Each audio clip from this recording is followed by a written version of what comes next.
শুভ সকাল বন্ধুরা। আশা করছি আপনারা প্রত্যেকেই যে যেখানে আছেন ভীষণই ভালো আছেন। আজ আপনাদের সঙ্গে আরও একটা নতুন ভিডিও শেয়ার করতে চলে এলাম, যেটা কিন্তু অনেকেরই হয়তো ভীষণ পছন্দ হবে। আমার তো লোটে মাছ ভীষণই পছন্দের। আপনাদের কার কিরকম লাগে অবশ্যই জানাবেন কমেন্ট করে। আজ আমি আপনাদের সাথে শেয়ার করব লোটে আলুর ঝুড়োর রেসিপি। আশা করছি যারা লোটে মাছ পছন্দ করেন তাদের ভীষণই পছন্দ হবে আজকের রেসিপিটি।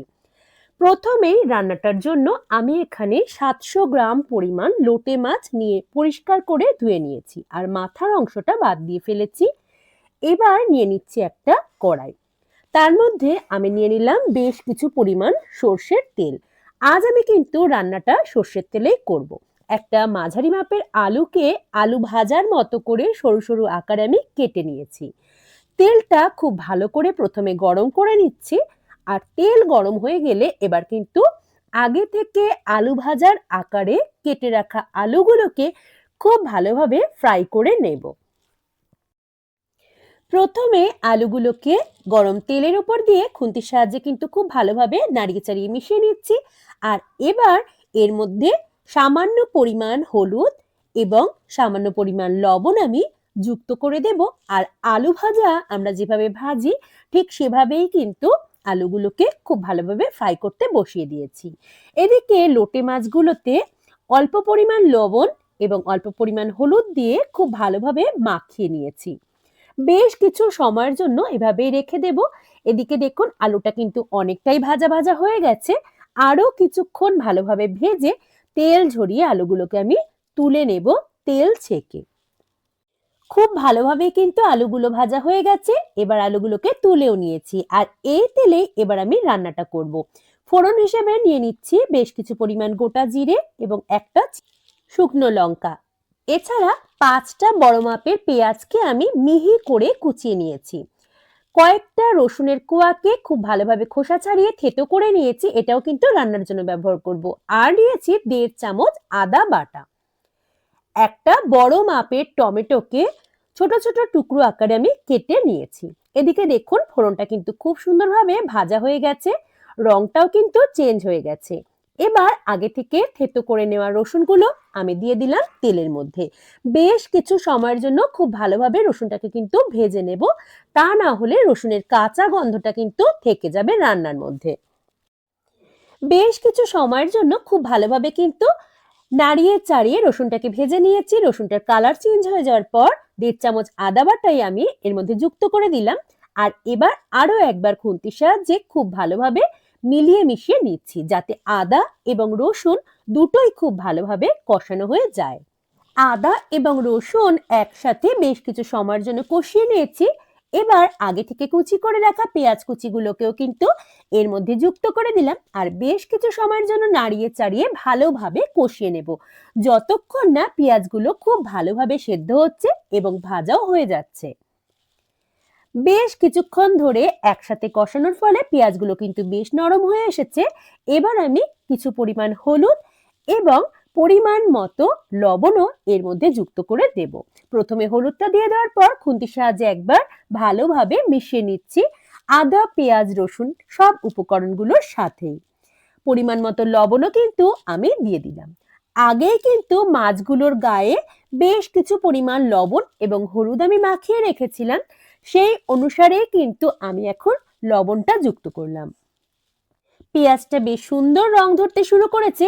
এবার আমি 3 চামচ পরিমাণ জিরে গুঁড়ো, বেশ কিছুটা লাল লঙ্কার গুঁড়ো, ধনের গুঁড়ো 2 চামচ এগুলো কিন্তু যুক্ত করে দেব রান্নাটার মধ্যে। দেখুন মশলাটা অনেকটাই ভাজা হয়ে এসেছে। এবার খুন্তির সাহায্যে আরো একবার খুব ভালোভাবে এই উপকরণগুলোকেও মিশিয়ে নিচ্ছি, আর বেশ কিছু সময়ের জন্য আবারও কষাতে থাকবো যতক্ষণ না অবধি এই মশলাগুলোর কাঁচা গন্ধটা চলে যাচ্ছে। মশলাগুলো কিন্তু খুব ভালোভাবে কষানো হয়ে গেছে। আমি এবার আগে থেকে টুকরো করে রাখা যে টমেটো কুচিগুলো রেখেছিলাম সেগুলো রান্নার মধ্যে যোগ করে দেব। দেখুন মশলাটার কিন্তু খুব সুন্দর কালার আসতে শুরু করে দিয়েছে। এতক্ষণে কিন্তু সমস্ত মশলাগুলোই খুব ভালোভাবে কষানো হয়ে গেছে।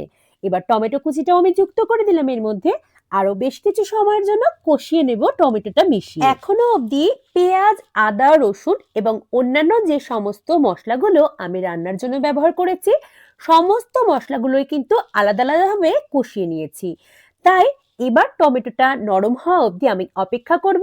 আর তারপর আগে থেকে লবণ হলুদ মাখিয়ে রাখা যে মাছগুলো আমি রেখে দিয়েছিলাম ম্যারিনেশন করে, সেই মাছগুলো এর মধ্যে যুক্ত করে দেব। দেখুন টমেটোটাও অনেকটা সেদ্ধ হয়ে যাওয়ার পর আমি কিন্তু এবার লবণ হলুদ মাখিয়ে রাখা মাছগুলোকেও এর মধ্যে যুক্ত করে দিলাম আর খুন্তির সাহায্যে মশলার সাথে একবার নেড়ে চেড়ে প্রথমেই মিশিয়ে নিচ্ছি।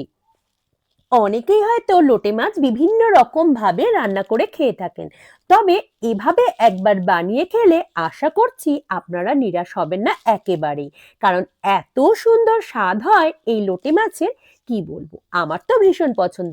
কার কার লোটে মাছ পছন্দ অবশ্যই জানাবেন কমেন্ট করে। আমি কিন্তু কোনো প্রকার জল ব্যবহার করিনি। বেশ কিছুক্ষণ ধরে কষিয়ে নেওয়ার ফলে লোটে মাছ থেকে কিন্তু জল বেরোতে শুরু করেছে। আর লোটে মাছগুলো যেরকম গোটা গোটা আকারে আমি ব্যবহার করেছিলাম, লোটে মাছগুলো কিন্তু ঝুরো ঝুরো হয়ে গেছে। এবার শুধু বেশ কিছু সময় ধরে ভালোভাবে নাড়িয়ে চাড়িয়ে কষিয়ে নেওয়ার পালা। এই সময় আমি গ্যাসের ফ্লেমটা কিন্তু মিডিয়ামে রেখেছি।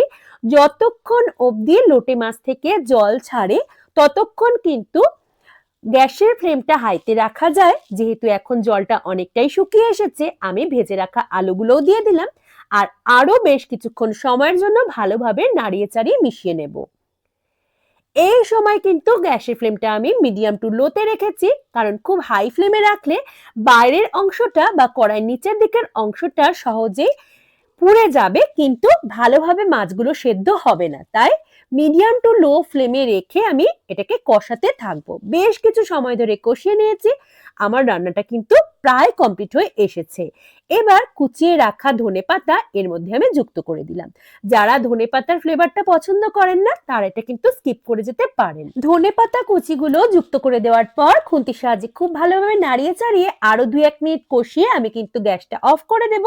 আর তারপর শুধুমাত্র পরিবেশনের পালা। আমার কিন্তু দারুণ লাগে লোটে মাছের এই রেসিপিটি। আপনারা যারা এখনো এইভাবে ট্রাই করেননি অবশ্যই একবার ট্রাই করে দেখতেই পারেন।